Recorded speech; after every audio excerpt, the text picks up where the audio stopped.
Death certificate? Hindi naman patay si tatay ah. Anak, alam kong nasa kwarto ka ng tatay mo. Si nanay. Anak! Nay, tawag niyo po ba ako? Wala. Kala ko nasa loob ka eh. Sige, Nay. Gagawan ko na po ng pagkain si tatay. Kailangan ko malaman ng totoo. Sorry, Nay. Kailangan kong gawin ito sa'yo. Nay, ito na po pala yung pagkain ni tatay. Ginawan din po pala kita. Buti naman naisip mo pa ako. Thank you, anak ha. Welcome, Nay. Mahal, kain na tayo. Gumana yung plano ko. Kailangan ko na humingi ng tulong. Ang galing mo din, Scarlett, no? Pero mas magaling ako. Nay, hindi ka nahimatay? Anong akala mo sa akin? Tanga? Inamoy ko yung pagkain na binigay mo sa akin. At kaamoy niya yung lason na nilalagay ko sa pagkain ng tatay mo. Ang sama mo, Nay! Well, kailangan ko ang pera ng tatay mo. Inasawa ko lang naman yan kasi mayaman siya. Ipapakulong kita sa ginawa mo kay tatay! Sa tingin mo maniniwala sa'yo ang mga pulis? May CCTV tayo sa bahay. Kitang-kita dyan na ikaw ang gumagawa ng pagkain ng tatay mo. Kanina pa nasa ko lang mga pulis. At naririnig nila lahat ng sinasabi mo. Mga pulis? Nasaan na siya? Nakakatakot! Matalino ako, Scarlett. Alam kong gagawin mo yan. Binayaran ko ang mga pulis para din nila kulihin. Pera-pera lang. Walang iya ka talaga, Nay! Sumama ka na sa akin. Itali nyo na yan. At siguraduhin yung hindi makakatakas yan. Ano? Itatali? Hindi! Shh, Scarlett. Tatakas kita, ha? Alam ko lahat ng baho ng nanay mo. Tita, Scarlett, may kausap ka ba? nandiyan na si nanay. Bilisan mo. Paparating na siya. Bibilisan ko na. Hala, na paano siya? Be, anong iniiyak-iyak mo dyan? Nagre-relapse ako, be. Nakita ko kasi mga favorite song namin sa Spotify rap results ko. Lo, OA mo, be. Okay, class. Kanina notebook to? Hala, diary ko ba yun? Sige, tatapon ko na to. Total, wala naman may-ari sa inyo, ha? Ma'am, wait! Diary ko po yan. Oh, Scarlett. Pwede mo bang basahin sa buong klase kung anong laman ng diary mo? Babasahin? Ma'am, nakakaya. Go, Bes! O, ganito, Scarlett. Pag binasa mo yan, may plus points ka sa akin. Sige na nga, para sa plus points. Dear Diary, Niligawan ako ng crush ko. Para ako nasa movie at kami yung bida. Siri, play Snow on the Beach. Yee! ang harot ha? Kaya pala may Taylor Swift ka sa Spotify rap mo ha? Ano ba? Ito na nga, next na. Dear Diary, Nagselo siya sa boy best friend ko. Gusto niya na makipaghiwalay sa akin. Hindi ko kayang mawala siya. I will die for you. OMG! Hula ko, nasa Spotify rap mo si The Weeknd, no? Eto na nga. Medyo masakit to. Dear Diary, balita ko, may bago na siyang girlfriend. At yung best friend ko pa yung bago niya. Paano nila nagawa sa akin to? Parehas silang traitor. Hala, okay lang yan, bes. Kaya, ayun, nasa top song ko yung Kill Bill ni SZA. Magre-relapse na yan! Tumigil nga kayo! Class, tumigil na! Hello ma'am. Sorry I'm late. Nga pala, class, may bago pala kayong kaklase. Dear Diary, eto na ba yung binigay ng universe para sa akin? Hi, classmates, my name is Jake. Ang pogi ng pangalan tapos ang tangkad niya pa. Siya na talaga yung para sa And akin. sa mga nagtatanong, may jowa na po ako. And 3 years na po kami. Dear Diary, suko na ako. Ayoko na magjowa. Mamamatay na lang talaga akong single. Balita ko, dyan nagtatrabaho yung dati kong asawa. Siguraduhin yung masisisante nyo yan. Dahil ayaw ko ng peste sa kumpanya ng asawa ko. Naintindihan? Susan, alam mo, feel ko talaga mapopromote na ako anytime. Kasi sabi ng manager namin, isa ako sa pinakamagaling sa amin. Ngayon pa lang, congrats na kita. Simula pa lang, alam ko naman na kaya mo. Alam mo, okay din pala na hiniwalayin ako ng asawa ko. At this ngayon, alam ko talaga kung anong habol niya sa akin. Yun ay pera. Madami pang ibang babae dyan, ano ka ba? Tsaka ang importante ngayon, nakafocus ka sa pagpapaganda ng buhay nyo. Oh, luto na to. Kaya na tayo. Yes po, ma'am. Okay po.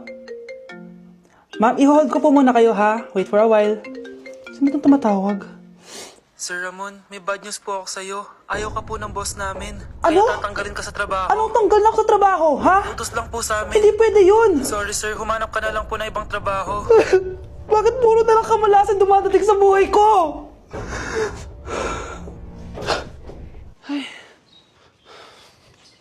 Si Michael ba yun? Michael! Scarlett, bakit pinauna mo ako umuwi kahapon? Eh di ba palagi tayo sabay umuwi? May ginawa ako. Tsaka baka magselos yung nagbigay ng bulaklak sa'yo. Para ka namang ano dyan? Tsaka alam mo, na-realize ko, hindi ko na pala siya crush. Tara na nga, manood na lang tayo ng movie sa bahay, yung horror. Sige na nga. Michael? Ma? Ano ginagawa mo dito, ha? Get in the car, uuwi na tayo. Di ba sabi ko sa'yo, nababoard ako sa bahay, kaya umalis ako? Michael, siya yung nanay mo. Kilala mo nanay ko? At sino naman tong babaeng kasama mo, ha?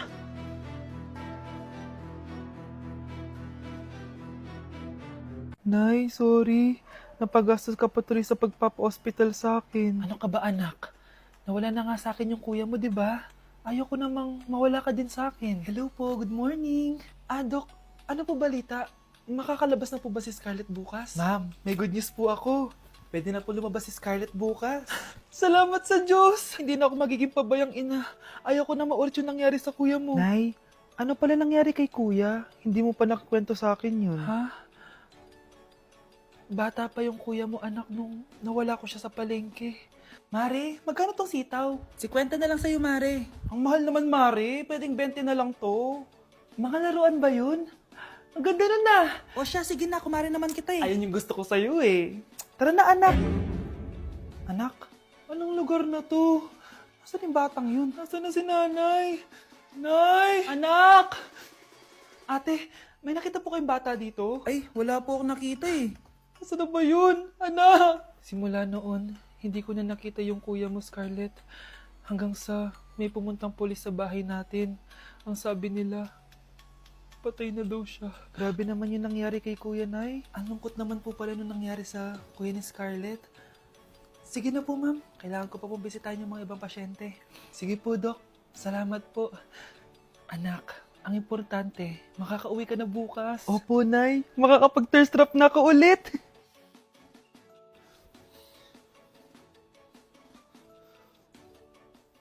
Anak, tara na, uwi na tayo. Nay, may pinapabigay pala si Doc sa'yo.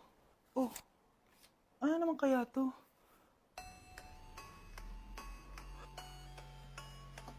Paano nangyari yun? Wow, Edward! Ang ganda naman ng bahay mo. Simula ngayon, Scarlett, dito ka natitira, ha? Masanay ka na. Matanong ko lang, bakit pala gusto mo akong panagutan? Eh, di ba iniwan mo na ako? Scarlett, hindi naman talaga kita iniwan. Alam mong, kinailangan ko lang sumama ng matagal sa ibang bansa. Kasama yung mga magulang ko. Ang importante, nandito na ako, Scarlett. Bubuo na tayo ng pamilya. Ang sarap naman pakinggan nun. Oh, Scarlett, bakit? Ang sakit ng tiyan ko! Ha? Teka lang, tatawag ako ng nurse, ha? Diyan ka lang. Edward. Buti na lang dumating ka, tita. Ako, Edward, salamat sa pera, ha? Makakasiguro kang kay Scarlett Lato mapupunta.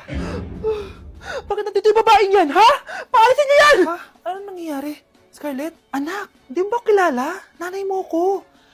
Hayaan mo, baka dala lang ng pagbubuntis niya. Tawag lang po ako ng nurse, ha? Scarlett, dyan ka lang, ha? Edward, wag mo akong iwan, please! Wag mo akong iwan dito sa babaeng to! Akala mo ba makakatakas ka sa akin? Binigyan ako ng malaking pera ni Edward, oh. Nakuha ko ng gusto ko. Ngayon, pwede ka na mawala.